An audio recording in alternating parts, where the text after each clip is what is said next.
Fala galera, professor Raul Cordeiro aí na área para correção de simulado com vocês, né? Simulado S7, beleza? 5 questõezinhas de física, tranquilas, de boa, algumas até anteriores da UERJ, né? E vamos focar nessa correção, ver aonde está a dúvida, ver aonde está emperrando e vamos que vamos, tá? Questão 30, fala assim, ó, técnico utilizando uma fonte de potência 100 watts, vamos anotar isso aí, gente. Potência 100 watts, tu não pode esquecer que o watts é a mesma coisa que joule por segundo, tá legal? Ele dá um gráfico temperatura em θ, em Celsius, né? Representado pela letra θ, em função do tempo. Antes de continuar lendo a questão, vamos dar uma interpretada nesse gráfico, gente. Ele evolui a temperatura de 27 para 327 em T segundos, T maiúsculo, beleza? E depois ele mantém a temperatura de T até 64 segundos, beleza? Então quem está atuando nesse primeiro momento é o tal da quantidade de calor sensível, porque está tendo variação de temperatura. Se o cara continua recebendo calor, porque o tempo está passando, ele está recebendo calor, né, dessa fonte térmica aqui. E a temperatura não evolui, quer dizer, a temperatura permanece a mesma, então quem está atuando aqui é o latente, tranquilo? Ele pergunta na questão, ele dá o calor específico, né, do chumbo e dá o calor latente, tranquilo? Tá? Em joule-grama Celsius e em joule-grama, beleza? Ele quer saber quanto que vale esse T maiúsculo e qual o valor da quantidade de calor recebido. Importante falar qual é a fase inicial, né? Ele falou a fase inicial. Para fundir 100 gramas de chumbo. Então estava na fase sólida. Então aqui, ó, nós temos a fase sólida. E aqui nós temos a fase sólido mais líquido, né? Está ocorrendo a fusão, tá? No primeiro passo aqui, pessoal, o que a gente pode afirmar? Dá uma olhada só para a parte do latente, né? Para determinar o que ele está pedindo. Potência, você sabe que é a quantidade de calor dividido pelo tempo, né? Joule por segundo. Essa quantidade de calor eu posso abrir na famosa formulinha que moleza, né? Que é a formulinha do latente, dividido pelo tempo. Então nós temos que potência, que na verdade é 100 watts, já posso colocar direto ali, ó, 100 watts, beleza? A massa, ele fala que é de 100 gramas, vamos voltar lá? Eu passei pela essa informação, acabei não anotando. Mas ele fala que é o valor de 100 gramas de chumbo. O latente de fusão ele também deu 2,5 joule-grama. E cuidado com esse intervalo de tempo, né? De T até 64, final menos inicial, né? 64 menos T. É 2,5 ou 25? É 25. Esse 100 vai embora com esse 100, né? Da esquerda e da direita, aqui, ó, passa dividindo, vai embora. Então eu tenho 25 igual a 64 menos T. Então esse T vale quanto, pessoal? 64 menos 25, nós temos 39. Já mata a questão, né? 39 segundos é a letra D. Mas para achar a quantidade de calor, basta fazer agora para o tempo total, também já mataria a questão se começasse pela segunda pergunta. Quantidade de calor total é a potência vezes o tempo total. Já tinha o tempo total, né? Então vai ficar 100 watts vezes 64 segundos. 6.400 joules, letra D, sem mistério nenhum. Tranquilo, gente? Essa foi a questão 30. A questão 31, ele dá um sistema de blocos, na verdade um bloquinho sustentado por 2 fios, onde você pode fazer a projeção da tração inclinada em Tx e Ty, né? Ele foi legal nessa questão e já deu a equação direto, né? Ele falou que na questão 31, a equação que obedece esse sistema de bloco, né? Essa equaçãozinha aqui, ó, T1 seno de alfa mais T2 seno de beta igual a peso. Quer dizer, as duas projeções verticais, Ty de 1 e Ty de 2, é responsável por sustentar o peso do bloco. E horizontalmente, T1 cosseno de alfa tem que ser igual a T2 cosseno de beta. Que puxa para a esquerda igual que puxa para a direita. Tranquilo? Ele quer que você determine o cosseno de beta em função de T1, de T2 e do peso. Tá legal? Ele fala que o alfa e o beta são complementares. O que eu posso afirmar sobre ângulos complementares? A soma dá 90 graus, claro, né? Mas o seno de um é igual ao cosseno de outro. Quanto que é o seno de 30? Seno de 30 é meio. Quanto é o cosseno de 60? Cosseno de 60 também é meio, né? De forma bem tranquila. Então eu posso falar que aonde tiver seno de alfa, eu posso colocar cosseno de beta. Posso ou não posso? Claro que posso. Beleza? Então vai ficar assim, ó, substituindo lá na equação de cima, gente. Não podemos substituir lá na equação de cima, aqui, ó. T1. Quem é seno de alfa? Cosseno de beta. Mais, cadê? T2. Só que o seno de beta também é o cosseno de alfa, né? Eu posso falar isso também, ó. Seno de beta é igual ao cosseno de alfa. Ângulos complementares. Então, no lugar do seno beta, eu posso colocar cosseno alfa. Tranquilo, gente? De boa? Mas quem é cosseno alfa? É T2 cosseno beta sobre T1. Vou substituir lá, ó.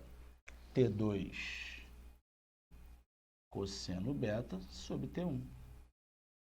Isso igual ao peso. T1 no denominador, posso tirar MMC, né? De 1, T1 e 1. 1, T1 e 1. Que vai dar T1. Por 1, T1. Por T1, 1. E por 1, T1. Estranho de falar, né? Mas tudo bem. Foi uma questão que, na verdade, virou questão de sistema, né, gente? Tá? Nem virou questão de física, virou uma questão de matemática aí. Então ficou assim, ó. T1 ao quadrado cosseno beta. T2 ao quadrado cosseno beta, PT1, ou T1P. Posso colocar o cosseno beta em evidência, e a expressão que fica multiplicando o cosseno beta passa para o outro lado dividindo. T1 vezes P, dividido por T1 ao quadrado, mais T2 ao quadrado, que nos fornece o gabarito letra A do simulado dos senhores aí.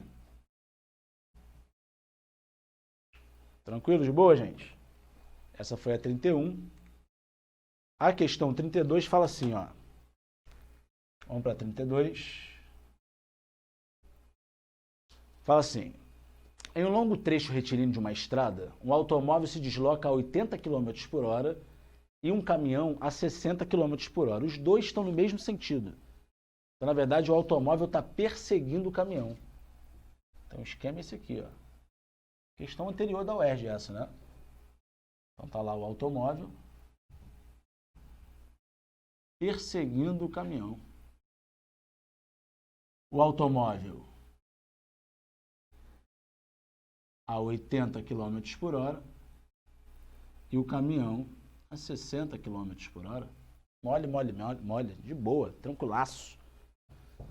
A questão fala que em determinado instante o automóvel encontra-se a 60 km atrás do caminhão. Então a separação entre eles é uma separação de 60 km. A pergunta é bem simples. Quanto tempo o automóvel alcança o caminhão? Vamos fazer por velocidade relativa, melhor, né? O que é velocidade relativa? Eu vou deixar o caminhão parado e só o automóvel andando. Como está no mesmo sentido, a velocidade relativa é a subtração das velocidades. No caso do automóvel, né, que é a maior, menos a do caminhão. Então, a velocidade relativa é 80 menos 60,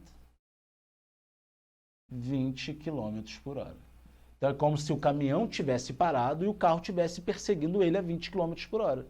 Como o movimento é uniforme, velocidade relativa é igual a deslocamento relativo pelo tempo de encontro.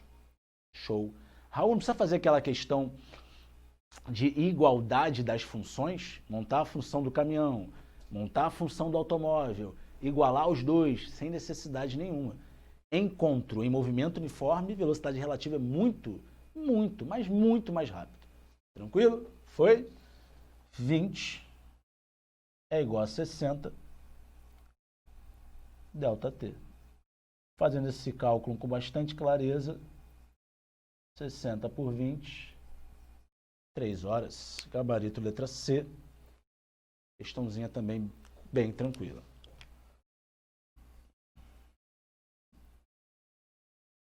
Foi, pessoal. Dá uma olhada geral nessas 3 questões. Faltam mais 2 aí para a gente matar.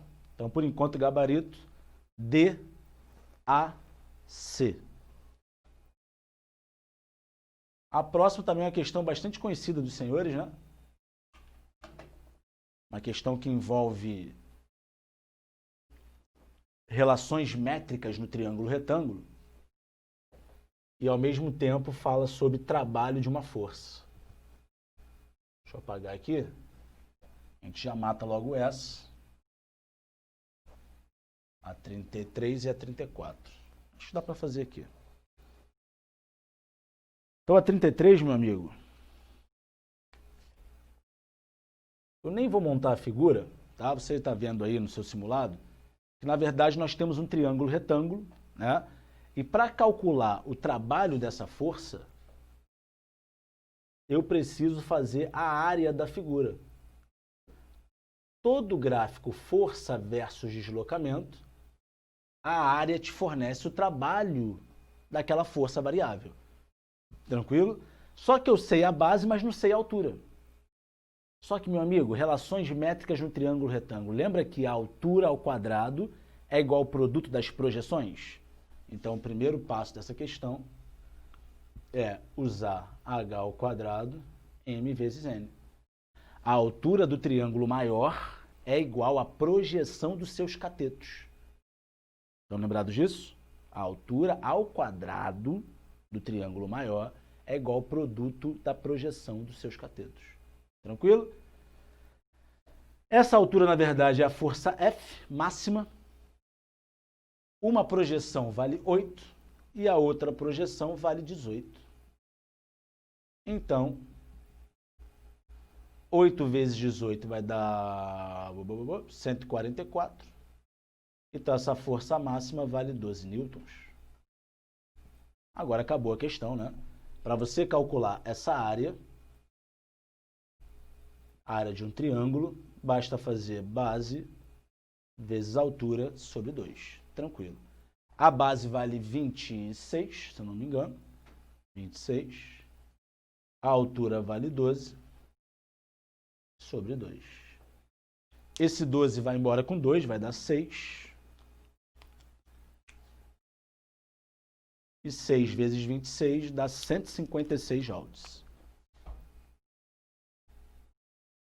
Esse é o trabalho da força, letra delta.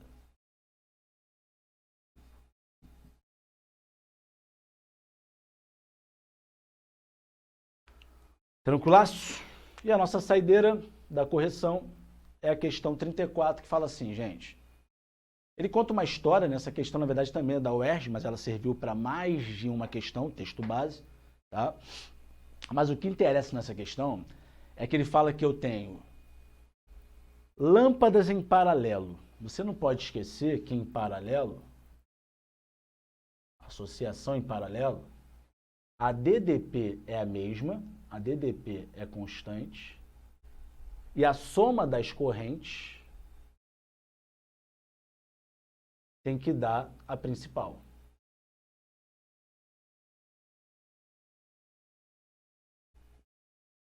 Tranquilaço? Sem segredo, né? Ele falou que a tensão eficaz é de 120 volts. E ele falou também que a potência de cada lâmpada é de 60 watts. Ele quer saber a REC se eu pegar 8 dessas lâmpadas e ligar em paralelo. Qual a REC de 8 dessas lâmpadas?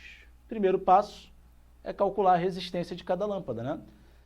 P não é U ao quadrado por R? Então R é U ao quadrado por P.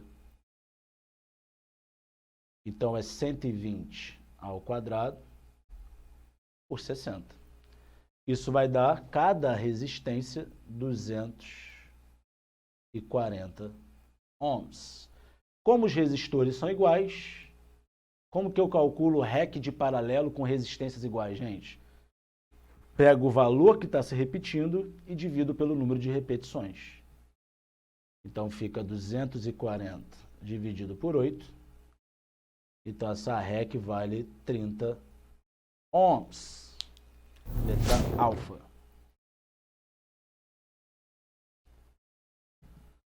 Foi de boa, galera? Tranquilo? Então essas foram as 5 questõezinhas do simulado S7 de vocês, tá? Sem segredos, sem mistérios, tudo de boa. Contem comigo, vocês sabem disso, tá legal? E forte abraço, galera. Tamo junto.